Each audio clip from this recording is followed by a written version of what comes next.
बंदो चरण सरोज जिन्ये बीजक निर्मयो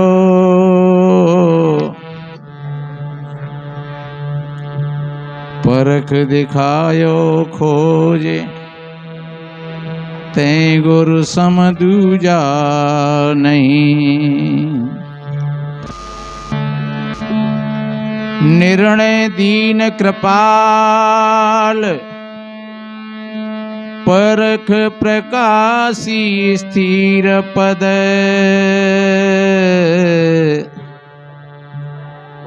परखायो सब जाल महादुखित जीव जानिके। दया क्षमा संतोष धीरजशील विचार गुण एक अनेक को दोक परखायो निज परखते। असरण शरण उदार सुख साहेब सुख रूप जो कहु टीका विस्तार तव पारखते कृपा निधि। बंदों संत समाज जे निर्णय गुरु परख के दृढ़ मम हृदय विराज सदा सुखी दाया निधि। विश्ववंदनी संत सम्राट सदगुरु कबीर देव, मुदमंगल में श्रद्धेय संत समाज, सभी धर्म प्रेमी सज्जन, शक्ति स्वरूपाएं माताएं और बहन, छोटे छोटे बच्चे एवं बच्चियां, सभी को वंदन अभिनंदन करते हुए आज सभी भाई बहन दीपावली का त्योहार मना करके और कबीर मंदिर मचकुंड रोड सत्संग में विराजमान हैं। कुछ संयोग है, सेवा है आश्रम की, तो भक्तों की तरफ से 2100 रुपया परविंदर प्रेमी, मिथिलेश प्रेमी, सादरा बाबूराम कॉलेज स्कूल के पास दिल्ली, उनकी तरफ से है। 200 रुपया फूल सिंह बांदी कोई केसी सिंह का पुरा। 500 रुपया मनोज पाठक दिल्ली। 1100 रुपया उदय सिंह, आस्था देवी भिंड, 4 घर का पूरा। अब तो बड़ो काम है वो, पहले होगो कब। 2100 रुपया रामबेटी देवी, वैसे हैं तो वो बीलपुर की बिटिया हैं, जयपुर जगतपुर में हाल निवास है उनका, यहाँ काफी समय से जुड़ी हैं। 500 रुपया मणिराम जी शांति देवी, रानीपुर जिला झांसी यूपी। 200 रुपया देवीदास जी जीन की मंडी आगरा। 200 रुपया राम सिंह जी जीन की मंडी आगरा। 500 रुपया सत्यनारायण जी जीन की मंडी आगरा। 500 रुपया सुरेश चंद जिला बांधा। 1100 रुपया कैलाश चंद ग्वालियर मुरार, जो प्रति संडे को ही आते हैं। सभी दानवीरों के लिए और एक तालियां बजाएं। धन्यवाद। सदगुरु संतों की तरफ से सभी के लिए शुभ मंगल कामनाएं। और अभी देखिए सभी संत महात्माओं का सापा बांध करके और वस्त्र दान करके हमारे जो प्रेम शास्त्री हैं, वो यहीं जुड़े हुए हैं और अब तो वो कथा कहते हैं। तो सभी संतों का बड़ा स्वागत और सम्मान किया और हम धन्यवाद देते हैं कि खूब अपने मार्ग में अपने लक्ष्य पर बढ़िया रहें। और गाड़ी भी खरीद ली है अब तो, और बढ़िया अच्छी हिसाब से चल रहा है। और हम तो सभी संत महात्माओं से भी यही निवेदन करते हैं कि ऐसे आशीर्वाद दो कि ऐसी जो नई विभूतियाँ हैं वो आगे बढ़ें, किसी भी क्षेत्र में आगे बढ़ें और बढ़िया अच्छा प्रकाश करें, अपने जीवन का कल्याण करें और दूसरे लोगों को भी मार्गदर्शन कराएं। सदगुरु कबीर साहब जी कहते हैं, आप तरे और तारे। ये प्रत्येक व्यक्ति का भाव ऐसा होना चाहिए कि वो स्वयं अपना कल्याण करे और दूसरों के कल्याण की भावना रखे। ऐसी भावना अगर रखेंगे तो तुम्हारा स्वतः कल्याण होगा, तुम्हें स्वतः सुख और शांति मिलेगी। आप दूसरों को सुख बांटोगे तो आपको बिना मांगे ही सुख मिलेगा।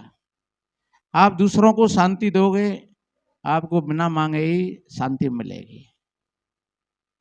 इसलिए अभी हमारे सतवीर जी कितना बढ़िया भजन सुना रहे थे, ये लगवा देंगे दाग चुंदरिया में, मन माया के दीवाने कर लियो भजन उमरिया में। ये हमारी तुम्हारी जो उम्र है वो केवल खाने पीने सोने के लिए नहीं है, ये कुछ भजन ध्यान साधना सत्संग और शुभ कार्य करने के लिए मिली है। और शुभ कार्य करने से मन भी प्रसन्न रहता है। आपने अगर किसी को भोजन खिलाया है और जब किसी को भोजन कराया, पानी पिलाया, और तब तुम पूछो अपने आप से, तो तुम्हें अपने आप में बहुत बड़ी खुशी का एहसास होगा। अगर आपने किसी के साथ में कुछ गलत कर दिया है तो भीतर ही भीतर आपको घुटन पैदा होगी। आपने किसी की चुगली कर दी है या गाली दे दी है या निंदा बुराई कर दी है तो आपके अंदर भीतर ही भीतर घुटन पैदा होगी और आप भी दुखी हो जाओगे। इसलिए हमेशा ये ख्याल रखो, ये सबसे बड़ा वजन है। पुरुषार्थ कभी खाली नहीं जाता है। बताते हैं, एक दाम्पत्य परिवार था, छोटी सी बात ध्यान में आई है। तो बड़ी आकांक्षाएं थी और सबके होती हैं कि हमारी शादी हो जाए और फिर संतान पैदा हो जाए, और संतान में भी फिर बच्चा पैदा हो पहले। हालांकि बच्चा और बच्ची एक ही समान है। समझदार लोग होते हैं तो ऐसा भी हमने देखा है कि एक एक बच्ची पर ही उन्होंने संतोष कर लिया और आगे के लिए कार्रवाई बंद। एक ही बच्ची है, बस एक ही बच्ची है महाराज, और यही हमने संकल्प ले लिया था कि चाहे बच्ची हो चाहे बच्चा हो, बस एक ही संतान की हमको जरूरत है और एक ही संतान से हमारा काम हो जाएगा। तो ऐसी उनके अंदर में आकांक्षा थी और बच्चा गर्भ में पल रहा। दोनों पति पत्नी बहुत बड़ी खुशी थे। होनहार की बात, बच्चा होने को ही था और आदमी को कुछ तकलीफ हो गई और वो एक ही झटका में चले गए दुनिया से। वो बच्चे का मुंह नहीं देख पाए। उसी दिन उसी रात शाम को वो खत्म हुए थे और सवेरे बच्चे का जन्म हुआ था। सारे अरमान फीके पड़ गए। उसको तो पता भी नहीं, किसी ने कहा भी नहीं कि अब वो ऐसी स्थिति में है तो उससे कहना भी मत। पर उसको क्या पता था कि जो बच्चा हुआ है और इसकी खुशियों के लिए मेरे पतिदेव की कैसी चॉइस थी, कैसी चाहना थी, लेकिन क्या भरोसा था कि वो इस संतान का मुख भी नहीं देख पाएंगे। और जीवन ऐसा ही है। ये जीवन पर कोई घमंड करे, गर्व करे, बहुत बड़ी भूल की बात है। जब दूसरे तीसरे दिन फिर पता लगा, लोगों ने कहा, तो बेचारी, अब होता क्या भाई, दुख होता है, रोते हैं, पीटते हैं, चिल्लाते हैं, पर और आदमी कर भी क्या सकता है। हमारे आपके सामने बहुत ऐसी काम और कांड हो रहे हैं। कहानी तो बहुत बड़ी है। अब धीरे धीरे उसने अपने बच्चा पर सब्र किया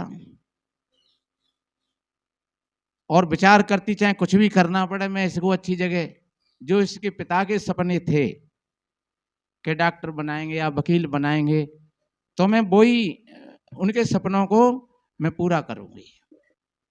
तो बेचारी बाहर जाकर के बड़े बड़े घरों में अपना चौका वासन करके भोजन बना करके और अपने बच्चे को पढ़ाती रही, लिखाती रही। 5-6 साल का बच्चा हो गया और बच्चा भी वो ऐसा स्वाभिमानी था कि वो बहुत कुछ अपने आप को समझता था और माँ के प्रति बहुत बड़ा स्नेह था।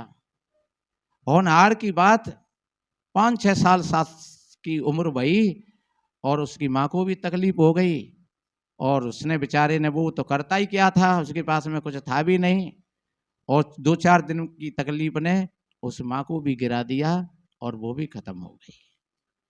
उसके अरमान फीके रह गए।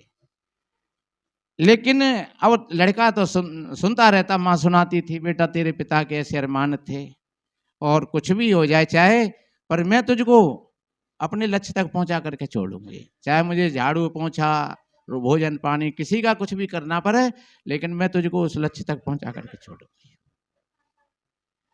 अब माँ भी खत्म हो गई, अब तो सारे ही सहारे टूट गए। पर वास्तव में ऐसा कहा है कि हिम्मत न हारिए और राम न बिसारिए, हंसते हंसते मेरे प्यारी जिंदगी गुजारिए।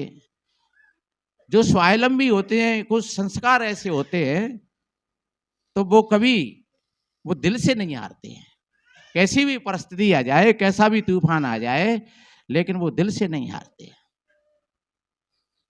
अब वो लड़का क्या करे, स्कूल में जाता है और शाम सवेरे कहीं किसी के जहाँ झाड़ू लगा देता है, कहीं किसी के कपड़ों को धो देता है, और उस हिसाब से वो कुछ पैसा मिल जाता है तो वो अपनी गुजर भी कर लेता है और अपनी फीस भी भर देता है। उसके भीतर में ये बात चुभ रही थी कि मेरे जो माता पिता के अरमान थे, और कहीं पर भी उनकी अगर आत्मा होगी तो मैं उनको खुश करके छोड़ूंगा। और कभी वो हाथ नहीं पसारता था किसी के सामने, कभी अपने दुख और संकटों को नहीं रोता था, किसी से अपनी व्यथा को बताता भी नहीं था। और एक दिन तो ऐसा हुआ, उसको कोई काम भी नहीं मिला, हो गई होगी 7-8 साल की उम्र, कोई काम नहीं मिला, और काम नहीं मिला तो फिर भोजन भी नहीं मिला। शाम को पानी पी करके सो गया, दूसरे दिन फिर काम के लिए निकला तो एक दिन पहले भी भोजन नहीं मिला था, दूसरे दिन फिर काम को निकला तो बताते हैं एक दरवाजे पर जाकर के सोचा कि भाई ऐसा कहते हैं बड़े लोग कि अगर भूख लगे तो मांग लेना चाहिए, पर फिर भी उसकी आत्मा ने ये गवाही नहीं दी और वो किसी दरवाजे पर जाकर के खड़ा हुआ और कह रहा था माता जी माता जी। तो मांग तो वो भोजन ही रहा था, लेकिन फिर भी भोजन नहीं मांग पाया। वो घर की मालकिन निकली और कहने लगी, कहो बेटा क्या बात है? बोले हमें प्यास लगी है। उसने समझ लिया वो भी एक माँ थी, उसका भी बच्चा उसी की उम्र का होगा, और माँ के अंदर में करुणा होती है। माँ सबसे अगर ज्यादा बेहतरीन कोई शब्द है तो वो माँ शब्द है। और माँ की जो ममता होती है, और मनुष्यों में ही नहीं, ये पशु और पक्षियों में भी देखी जाती है। माँ की ममता इतनी प्रबल होती है। एक बार की बात मैंने आपको बताई होगी कभी कि एक कुतिया बयानी यहाँ, और माँ ने 5-6 बच्चा रखे कौन सी खोदले खाई में। अब बाकी बच्चा होंगे तो वो 3-4 दिन के पाए होंगे, तो बाहर रात पड़े पानी और खूब वर्षा वही। अब वो भाई बच्चा वहां में पानी कटेगा गुफा में, और बच्चा वहां में पड़ रहा है। अब वो बार बार जहां आवे कू कू कू कू कू कू कू करे, और सर्दियों का समय था, जाड़े पड़ रहे, हवा चल रही, बारिश हो रही, कू कू कू कू करे। मैं बरामदे में लेटा हुआ था, मैंने कही गुड्डू भैया जी कुतिया जाने काय को आ रही है बार बार बार बार, और मैंने कूं कूं कूं करते और फिर भी तब चली जाते हैं। मैंने कि जाके बच्चा तो ना ने कहूँ देखे तो। हाँ, तो फिर वो बा ने हिम्मत करी और वो बा के पीछे पीछे गयो तो भाई बच्चा तैर रहे वहां में। तो बा ने उठाए के, मैंने भैया जाकर मेरे तो बस की बात ना है। तो बा ने उस बच्चों को उठा करके एक बोरी डाल करके और पटिया के नीचे बच्चों को रख दिया और अपने बच्चों को दाब करके बैठ गई। मैंने कहा देखो माँ की कितनी ममता होती है, चाहे वो पक्षी हो, चाहे पशु हो, चाहे मनुष्य हो, लेकिन उसके अंदर में ममता होती है। और ममता होती है तो फिर अगर थोड़ी सी नेक जागरूकता होए तो माँ के लिए फिर किसी दूसरे का बच्चा भी अपने बच्चे के समान नहीं होता है। वो थोड़ी सी अगर जागरूकता है माँ के अंदर तो वो अपने बच्चा के समान ही उस बच्चा को समझती है। उस घर की मालकिन ने उसका चेहरा देखा, वो दूध का गिलास भर के लाई। कह ले बेटा, बोले माताजी मैंने तो पानी मांगा था। अरे बेटा पानी है तू पी ले, तू पानी जान लियो, पी ले। और मैं भोजन ले आऊं? बोले नहीं माताजी अब भोजन नहीं, वो दूध और वो पी करके और वो हो गया काम उसका। अब सोच रहे आए कि भाई इसका उपकार मेरे पर है तो अब इस उपकार को कैसे चुकाऊंगा। उसने हाथ जोड़ करके निवेदन किया, देखो ये जो दानादार लोग होते हैं वो दूसरों का उपकार मानते हैं। जहां कहीं भी थोड़ा सा संयोग मिला है किसी भी क्षेत्र में तो वो उपकार मानते हैं। और जो अभिमानी और ये अहंकारी होते हैं वो खा पी करके और हाथ पहुंचे और बाज के भी न्यूज समझ लेता है कि चलो जी बड़ा काम कर लो मन ने। हाँ खाए लो पी लो, खाओ कौन को खाओ तो खा लो पी लो मौज उड़ाओ। लेकिन वास्तव में जो दानादार होते हैं जिनका खून सही ठीक होता है वो इस बात को मानते हैं। उसने हाथ जोड़ करके निवेदन किया, माताजी अब मुझे कोई ऐसी सेवा बता दो कि जिससे मैं तुम्हारी कुछ सेवा करता हूँ। बोले नहीं बेटा, तुम्हारी यही सेवा है कि तुम अपना काम करिए और बस मैंने कुछ तेरे साथ में ऐसा नहीं किया है। मैं भी एक बच्चे की माँ हूँ और तू भी किसी माँ का बेटा है, कोई बात नहीं है। और उसने कुछ बात नहीं बताई कि मेरी माँ नहीं है, कि पिता नहीं है, कि ये स्थिति है और वो कुछ नहीं। और रोज आए दिन उसका वही कार्य था। तो एक दिन वही देवी स्कूल में गई अपने बच्चा की फीस भरने के लिए, तो उसी स्कूल में वो बच्चा पढ़ रहा था। उस बच्चा को देख करके उसके हृदय में बड़ी करुणा जगी। उसने मास्टरों से पूछा कि ये बच्चा किनका है? ये तो बच्चा वही है। ने अपने मन में सोची कि मैंने उस दिन दूध दिया था, ये वही बच्चा है, ये बच्चा किनका है? तो मास्टरों ने कहा कि इस बच्चा की माँ नहीं है, पिता नहीं है, तो फिर इसकी व्यवस्था कौन करता है? कि वो व्यवस्था किसी से लेता भी नहीं है, अपनी शाम सवेरे कहीं मेहनत करता है, चाहे कुछ भी, और थोड़ा सा पैसा जो मिलता है उसमें से अपनी वो 2 रोटी खा लेता है और अपनी पढ़ाई की व्यवस्था कर लेता है। तो फिर आप कहें तो इस बच्चा की फीस मैं भर दूं 1 साल की, कि वो स्वीकार नहीं करेगा। कि आप तो ये कह देना कि आपको सरकार की तरफ से ये मिल गई है, ये सरकार की सहायता है, इसमें किसी का कुछ नहीं है, आप तो ये कह देना। तो वो माँ वो देवी उस बच्चा की भी फीस भर आई और अपने बच्चा की भी। तो वो इसी तरीका से मामला चलता रहा। तो उसने 10, 11, 12 क्लास पढ़ी और फिर वो उस स्कूल को छोड़ करके फिर आगे गया।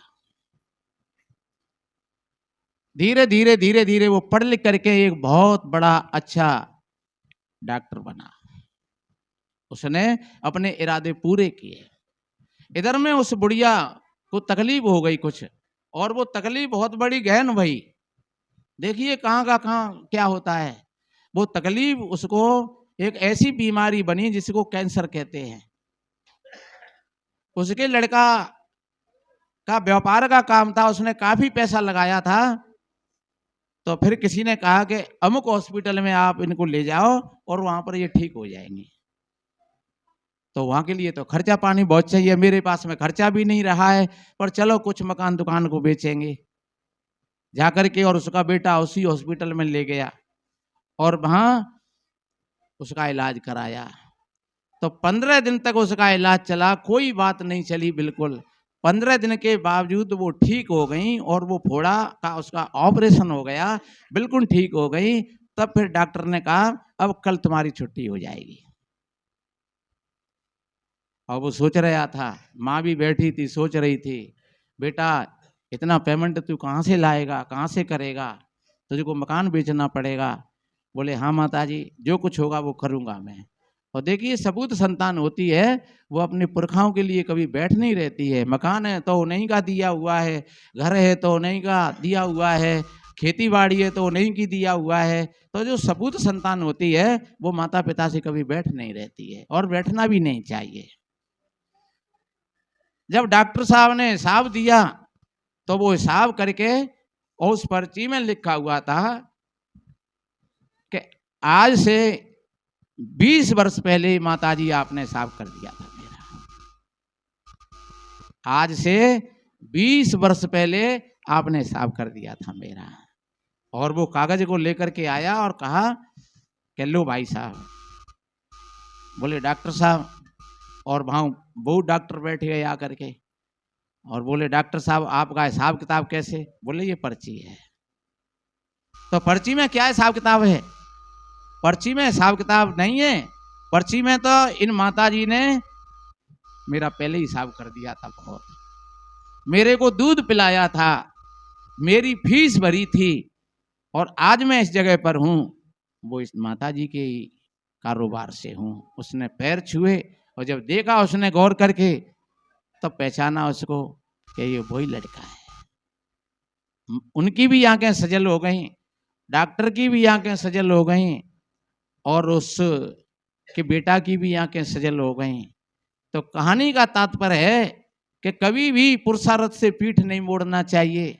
कभी किसी प्रकार की कोई अगर सहायता की बात आ पड़े किसी की तो करना चाहिए। दो बातें होती हैं, मैंने कहा था कि अगर आपने अच्छा काम किसी के साथ में कर दिया तो आपकी आत्मा भीतर से सुगुन मनाएगी कि ये तो बहुत अच्छा काम हो गया। आपने अगर पानी पिलाया किसी को तो आपकी आत्मा को शांति मिली।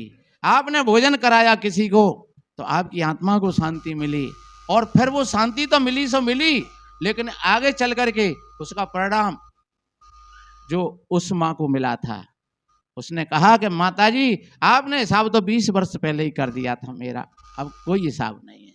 अगर उस दिन तुम मेरी तरफ अगर ख्याल नहीं करती तो आज मैं इस जगह पर नहीं होता। तो धन्य है ऐसे लोगों के लिए जो इस तरीके का जो भाव रखते हैं, और जो दूसरों को देख देख करके ईर्ष्या करते हैं, जो दूसरों को देख देख करके कुड़ते हैं, जो दूसरों को देख देख करके परेशान होते हैं। तो ध्यान रखो, उनकी परेशानी का कारण कोई और नहीं है, ये अपनी ही विकृति है, अपने ही अंदर के विकार हैं। आपके सद्गुण ही तुमको स्वर्ग में पहुंचा देंगे और आपके दुर्गुण ही आपको नरक में ले जाएंगे। आपके दुर्गुणों ही आपको दुख देंगे, आपके सद्गुण ही आपको सुख देंगे। महात्मा जी बोल रहे, लगवाए देंगे दाग चुनरिया में। आपके अंदर अगर काम का उद्भव हो गया तो तुम्हारे जीवन में दाग लग जाएगा। अगर काम, हाँ काम कोई बुरी चीज नहीं है, पर उसकी लैन होती है। कोई भी कार्य हो, जब पति पत्नी है दोनों और विवाह के सूत्रों में बंधे हुए हैं, तो संतान पैदा कर रहे हैं वो, या पति पत्नी वो अपने जीवन को जी रहे हैं जिस तरीका से, तो कोई बुराई की बात नहीं है, कोई पाप नहीं है वो। लेकिन उसका विधान बिगड़ जाए तो वही काम फिर आपको नरक में पहुंचा देगा, चाहे कोई मातृशक्ति हो और चाहे कोई पुरुष शक्ति हो। क्रोध है, जब क्रोध आता है, सवेरे ही एक बहन जी कह रहे हैं महाराज जी पता नहीं है खबर ना क्यों बहुत ज्यादा क्रोध आ जाता है। हमें क्रोध क्यों आता है? पहले ये देखना चाहिए कि हम क्रोध कर रहे हैं तो कई बात पे कर रहे हैं, वो बात क्या है और कितनी बड़ी बात है। अगर तुमने इतना विचार कर लिया तो तुमने अपने क्रोध को समझ लिया, और तुमने इतना विचार नहीं किया तो कितना नुकसान हुआ। क्रोध ये एक माचिस की तिल्ली के समान है। माचिस की तिल्ली जलाई और चाहे वो किसी दूसरे को जला पाए नहीं, वो खुद तो जली जाती है। ऐसे ही जब क्रोध आया तो क्रोध अनिष्टकारी होता है, वो तुम्हारा भी नुकसान करेगा और दूसरे का नुकसान करेगा। क्रोध का जहां फोकस पड़ेगा वहीं ऐसा समझ लो कि जैसे बिजली जहां पड़ती नहीं है, तो जहां बिजली पड़ेगी वहीं पर वो जला देगी, खाक कर देगी। चाहे बड़ी कोई शिला हो पत्थर की, उसके भी टुकड़े टुकड़े हो जाते हैं। अगर आदमी आ जाए, कोई पशु जानवर आ जाए उसके पबड़े में, तो वो मर जाएगा, बचेगा नहीं। ऐसे ही जो हमारे अंदर में जो क्रोध की जो लपट है, वो अगर किसी पर पड़ी जा करके, तो वो उसका भी नुकसान होगा। पर ध्यान रखो, उससे ज्यादा तुम्हारा हो गया पहले। एक तो तुम्हारी सुंदरता ही छीन ली तुम्हारे क्रोध ने। खिलता हुआ बच्चा, खिलता हुआ फूल और हंसता हुआ चेहरा सबका अच्छा लगता है। अगर हमारा चेहरा हमारे भीतर में अगर कहीं बेकार है ये, तो हमारे चेहरा पर खिलावट नहीं आएगी। जो भीतर की प्रसन्नता है, जो भीतर की सुंदरता है, वो उस क्रोध ने दाब दई, मार दई। तो इस चीज को हम अपने पुरुषार्थ से और संतों का संग करके इस चीज को हम पराजित कर सकते हैं, इन विकारों को। जब आपने अपने आप पर अनुशासन कर लिया, सच्चे अर्थों में हमारे यहां वेदांत में एक शब्द आता है स्वामी, हमारे यहां साहिब कहते हैं और सन्यासियों में स्वामी कहते हैं। स्वामी का अर्थ होता है स्व धन यामी, जो अपना मालिक बन गया, जो अपने मन और इंद्रियों का मालिक बन गया, वो सच्चे अर्थों में स्वामी है। वो कोई चेला और चेली बना करके स्वामी नहीं होता है कोई। और चेला और चेली बना करके अगर स्वामी और साहिब बनाए, तो वो साहिबी और वो स्वामीगिरी आज नहीं तो कल वो मिट्टी मिल जाएगी। सच्चे अर्थों में स्वामी वही है और साहिब वही है जिसने अपने आप पर अनुशासन कर लिया, अपने मन पर, अपनी वाणी पर। और जिन्होंने अपने मन और वाणी पर अनुशासन कर लिया, उनको कहीं कोई भूत पूजा की कोई आवश्यकता नहीं है। न उनके लिए कोई भूत और प्रेत रहते हैं, न कोई देवी देवता उनकी सहायता करते हैं, और न कोई देवी देवताओं पर वो सहायता मांगते हैं। ऐसे कोई देवी देवता नहीं है कि तुम कौ से गाली दे करके और तुम बा देवता पे जाएंगे माफी मांगो, वो कैसे तुम्हें क्षमा कर देगा। कौ के गाल पे छांटो मार के तुम गंगा जी नहा के आओ, तो वह गंगा जी में तुम्हारा मन थोड़े ठीक हो जाएगा। तुम 7 बार गंगा जी नहाए आओ, लेकिन कौ के गाल पे चांटो दो है और बाय आकर के पूछो कि हम गंगा जी नहाए आए 7 बार, तीर्थ कर आए हम कई बार, पर अब तुम्हें शांति है कि नहीं? तो वो ये कहेगा हमें ना शांति, हमें तो शांति तब होगी तब एक के 2 दे लेंगे, तब शांति मिलेगी। ओके क्षमा मांग ले, हम तो आए गए कि भैया गलती है गई, और अब तू चाहे 2 दे ले चाहे 4 दे ले, तो समाधान हो गया। पर कहीं गंगा जी नहाने से पाप नहीं छूटेगा, और किसी देवी देवता की आराधना करे से पाप नहीं छूटेगा, भूखे और प्यासे मरने से पाप नहीं छूटेगा। इसलिए आप अपनी वाणी को संयमित बनाओ। कितना बढ़िया कहा है, ऐसी वाणी बोलिए मन का आपा खोए, ऐसी वाणी बोलिए मन का आपा खोए, और अन्न को शीतल करे आप शीतल हो रे भैया, आप शीतल हो। वाणी तो यन मोल है, जो कोई जाने बोल, वाणी तो यन मोल है, जो कोई जाने बोल। ये तराजू तौल के जब मुख बाहर खोल रे भैया, जब मुख बाहर खोल, शब्द समार के बोलिए। ये साधना है। अगर तुम जगे हुए तो शब्द को समार लोगे, और तुम सोए हुए हो तो कैसे समारोगे शब्द को? तुम्हें पता ही नहीं कि मैं क्या कह रहा हूं। बातल भूत विवश मत वारे, और जे नहीं बोला तो वचन समारे। तो वो कैसे वो खुद ही समरे नहीं है। इसलिए शब्द समार के बोलिए, शब्द के हाथन पाँव, शब्द समार के बोलिए, शब्द के हाथन पाम।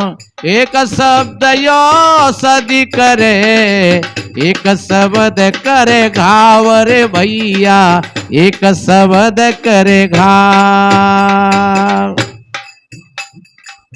शब्द मारा मर गया, ये सब मंत्र हैं कबीर जी के। शब्द मारा मर गया, शब्द छोड़ा राज, शब्द मारा मर गया, शब्द छोड़ा राज। जिन जिन शब्द विवेकिया, तिनको सर गयो काज रे भैया, तिनको सर गयो काज। इसलिए मेरे बहन भाइयों, शब्द संभाल के बोलिए। आप अगर संभल गए, आप होश में हो, तो आप कभी ऐसा शब्द नहीं बोलोगे।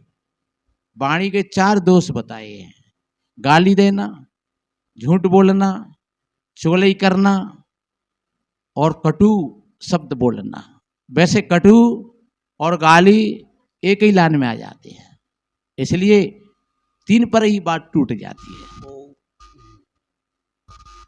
गीता जी में ऐसा कहा है, उग्देजित कर्म वाक्यम सत्यम प्रिय हितम च स्व अध्याय अभ्यसनम वांग में तप उच्चते।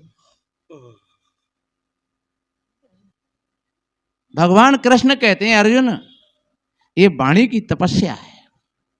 देखिए, तपस्या वो नहीं होती है जो लोग धूनी लगा करके शरीर को तपाते हैं या नंगे घारे रहते हैं।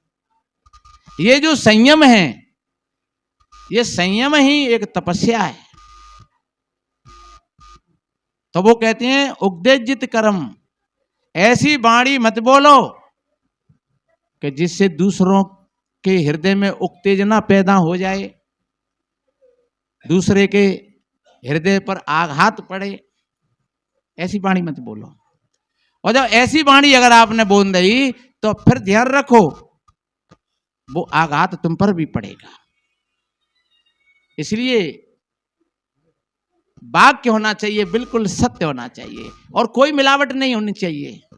देखिए, चाहे व्यापार हो, आप चाहे भले ही 10 रुपया की बजाय और तुम 4 रुपया कमाओ, ईमानदारी से कमाओ। ईमानदारी से कमाओगे आप फलाभूत होगे, और बेईमानी से कमाओगे तो फिर कभी धोखा होगा। और वो कहते ना ने कि एक कहानी कहते हैं कि पानी को पैसा पानी में और नाक कटी बेईमानी में। कौए को वो देवी जी वो बेचवे जाती दूध बाजार में, तो भाई पैसा मिले, और आकर के लौट करके आई तो वो एक पेड़ के नीचे सोए रही। भाई तालाब है तो सो क्या है, वो बंदर वो आयो, सुबह पैसे नहीं की गांठे उठाए लेगो। अब देख रही कि भैया, अरे भैया मैं बहुत मेहनत करती हूँ। तो अब वो बंदर क्या करे कि 1 रुपया है तो पानी में फेंक देवे करे, और 1 है बाहर फेंक देवे करे। 1 है पानी में फेंक देवे करे, 1 है बाहर फेंक देवे करे। और वहां धीरे धीरे बाकी सग जो पटैया में जो धरे पैसा वे सब डालते नीचे। आधे पानी में चले गए और आधे बाने बीन ले। अब आकर के वो कह रही है, भाई ऐसे ही सहेली ने में बहना आज ऐसा मामलो गड़बड़ है को कि मैं जो पैसा बंधे में में रूमाल में, ओ मैं तो लेट गई और मैंने बंदर ले गया। बंदर ले गो बाने का करो कि 1 रुपया है पानी में फेंक दे, 1 रुपया है बिता को फेंक दे। 1 है पानी में फेंक दे तो बाने आधे पानी में फेंक दे और आधे भैया बेटा फेंक दे पार पे, तो आधे तो मुझे मिल गए। बाने कही तो ठीक है बाने, बढ़िया फैसला कर दो, तू पानी मिला के ले जाती होगी। तो पानी के पैसा पानी में गए और जो तेरे दूध के पैसा आते वो तो मिल गए। तो कितना बढ़िया ईमानदारी का काम किया है बंदर ने। वो है तो बंदर, लेकिन उसने एकदम बंटवारा कर दिया, छांट कर दिया। तो मेरे भाई बहनों, चाहे बंदर हो, चाहे भैंस हो, चाहे लंगूर हो, चाहे आदमी हो, वो दूध का दूध और पानी का पानी, कहावत में ये कहते हैं। इसलिए आप अपने व्यापार को भी ईमानदारी से करिए। आप जैसी की तैसी बात बताइए। मेरे जीवन की कई एक ऐसी घटना है, और लोग कहते हैं कि अगर तुम सही बोल दोगे तो इसमें बहुत बड़ा बवाल हो जाएगा। और मैंने सही बोला, और कोई बवाल नहीं। धीरे धीरे वो तूफान तो उठे, लेकिन वो शांत हो गए, उसमें कुछ नहीं बिगड़ा बिल्कुल। तो ऐसा लगता है कि हम झूठ बोल करके किसी बात से बच जाएंगे, या मतलब छुप करके हम बच जाएंगे। तुम बचोगे नहीं। और अगर आपसे गलती भी हो गई है कोई, तो आप जैसा का तैसा उसको स्वीकार कर लीजिए। वो आपकी ईमानदारी है, और प्रकृति आपका सहयोग करेगी। ये मैं किसी किताब की बात नहीं कह रहा हूं, मैंने अपने जीवन में अनुभव किया है इन बातों का। इसलिए आप अपना ईमानदारी का पाठ खेलिए, और चाहे दुनिया के लोग दुश्मन हो जाएं तुम्हारे, कोई चिंता मत करिए। क्यों कि जहां बढ़ते कदम होते हैं कुछ, तो लोगों के ईर्षा तो स्वाभाविक है, पर वो उस ईर्षा से होता नहीं है कुछ। एक गांव में हाथी आए हो, अब गांव के सब कुत्ता वहां पे दे दौड़े हाथी पे। अब हाथी के कछु आगे लोग, कछु पीछे लोग, कछु बच्चा खेल मोड़ी मोड़ा, तो वे कुत्ता चारों लंगते घूस रहे, दे दे दे दे दे दे दे दे दे दे दे दे। तो फिर माने कहानी है, फिर माने जब गांव से बाहर निकल गए और कुत्ते बाहर रह गए, बताते वहां हाथी ने कही सब कुत्तन थे कह रहे हो मेहनत आप का बिगाड़ हो है, तुम ईमानदारी से बताओ, तुम अपनों गन्ने पे खा रहे हो। अरे उनको के द्वारों पे तो नाने को कड़ोई तो चलवाए हूँ गाँव में है गए, पर तुम यार इतनों कहीं घुस रहे हो। तई बात ने बिन कुत्तन ने कही तो एक बात बताया यार, कि जे लोग हमने में रोज डंडा देते हैं, ओ झे ते कछु आगे फिर रहे हैं, कछु पीछे फिर रहे हैं, और ते पीछे थारी ले फिर रहे हैं आती की, तो पूज रहे हैं। तो जितनी पूजा हम पे सेना नहीं रही, ताते हम घुस रहे हैं।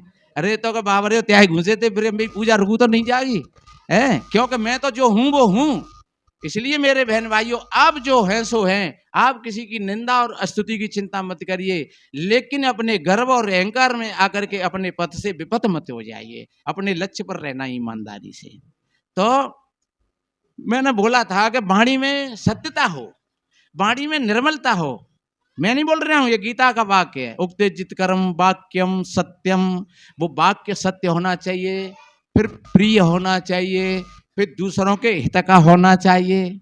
वाक्यम सत्यम प्रिय हितम च स्व अध्याय, यानी वाणी का ये विषय है स्व अध्याय। अपनी आत्मा का अध्ययन में रुचि हो तो समझ लो आपकी वाणी पवित्र हो गई। आप कभी झूठ नहीं बोलोगे, कभी कड़वे नहीं बोलोगे, हमेशा सत्य बोलोगे। जहां जैसे हो वैसे ही आप बात करोगे, तो समझ लो आपके जीवन में वो सुख और शांति की धारा बरसेगी। तो वाणी के 3 दोष मैंने बताए, गाली देना, झूठ बोलना और चुगली करना। ये सबसे बड़ा महान दोष है। और अगर आपने इन तीनों को अगर साध लिया तो आपकी तपस्या बन गई, आप तपस्वी कहलाओगे। हमेशा लोग कहेंगे भैया बड़ा ईमानदार है, और वो तो जैसी की तैसी कह दे तो है। पर वो भी एक और मैं निवेदन करूं, एक बाबा तुलसी का दुआ आता है, क्योंकि तैसी की तैसी में कुछ लोग जो समझेंगे, कहो कि एक आंख खराब होए और तुमने कह दी कि आओ काने महाराज, तो भाई बुरी नहीं लगाई। और तुमने जो कहो महाराज कह रहे, भिन्न जो कही कि सत्य बोलना चाहिए। अरे तो भैया सत्य बोलो, पर ऐसे मत बोलो। ये कहिए कि अर्थ बड़ो आखर अलप, और मधुर श्रवण सुखदान, सांची समय सुहावनी, कहिए ताय सुभान। वो अच्छी भाषा है। अर्थ उसका बड़ा हो, विशाल हो, अक्षर थोड़े हो। अर्थ बड़ो आखर अल्प, और मधुर श्रवण सुखदान, जो दूसरों को सुनने में भी अच्छी लगे। मधुर श्रवण सुखदान, और सांची समय सुहावनी, सांची हो, समय के अनुकूल हो। कहिए ताई सुभान, वो अच्छी भाषा है, वो अच्छी बोली है। बुद्धिमान पुरुष उसको एक अच्छी वाणी नहीं, उसको अमृत कहते हैं, अमृत वाणी कहते हैं। इसलिए मेरे बहन भाइयों, हमें हमेशा सत्य से जुड़ करके रहना चाहिए। एक बार मैंने बताया, कहा होगा शायद, कि जैसे कमल की जड़ कीचड़ में होती है, उसकी डंडी पानी में होती है और उसका फूल ऊपर खिलता है। ऊपर क्यों खिलता है? क्योंकि उस फूल का संबंध सूर्य से हो जाता है। इसलिए भोजन पानी तो उसको कीचड़ से ही मिलता है और उसका निवास पानी के अंदर ही है, उसकी डंडी पानी में ही है, लेकिन उसका फूल ऊपर खिल रहा है। ऐसे ही हमारा तुम्हारा ये जीवन तो संसार में ही है। भोजन पानी, अन्न, आहार, विहार, दवा दारू जो जरूरत पड़ेगी वो यहीं से लेनी पड़ेगी। और ये शरीर हमारा यहीं रहेगा, भाई बहनों के बीच में ही रहेगा, चाहे दिल्ली पहुंच जाओ, चाहे बम्बई, आप कहीं पर चले जाओ, लेकिन हमारे भीतर में ऐसी जागरूकता आ जाए कि हमारी चेतना का फूल उस सत्य से जुड़ जाए, गुरु के ज्ञान से जुड़ जाए, तो समझ लो कि वो फूल फिर वो स्वयं तो सुगंधी में होगा ही और दूसरों को भी वो सुगंधी देगा। तो आप सभी भाई बहनों के लिए कोट कोट साधुवाद, धन्यवाद। इसी तरीक़ा से सत्य की धारा से आप जुड़े रहिए और कहीं किसी के बहकावे में मत आना। कोई भूत प्रेत जंत्र मंत्र तो ना टोटका और देवी देवता आपके कर्मों को नहीं बदल सकता है। आप अच्छे कर्म करोगे तो आपका अच्छा जीवन बनेगा। जागृत होकर के आप कर्म करोगे, आपका जीवन होश के साथ आप जियोगे। अगर आपने कोई गलत काम कर दिया तो आपका प्यारे से प्यारा बेटा, प्यारी से प्यारा भाई, प्यारे से प्यारा कोई भी वो तुम्हारा साथ नहीं देगा। आखिरी पर वो तुमको ही भोगना पड़ेगा। इसलिए किसी भी प्रलोभन में आकर के कोई ऐसा कदम न उठाएं। तन से, मन से, वचन से हम एक अच्छे मार्ग पर चलें, सत्य की धारा में अपने जीवन को बनाएं। बस यही संतों के मंत्र हैं, यही संतों की साधना है। आप इस साधना को करोगे, आपका जीवन अच्छा बनेगा, सुंदर बनेगा। संतों का यही भाव है। सर्वे भवन्तु सुखिनः, सर्वे सन्तु निरामया, सर्वे भद्राणि पश्यन्तु मा कश्चित् दुख भाग भवेत्। सभी के जीवन में मंगल हो, सभी निरोग हों, सभी स्वस्थ हों। बोलो सद्गुरु कबीर साहिब, साहिब बंदगी।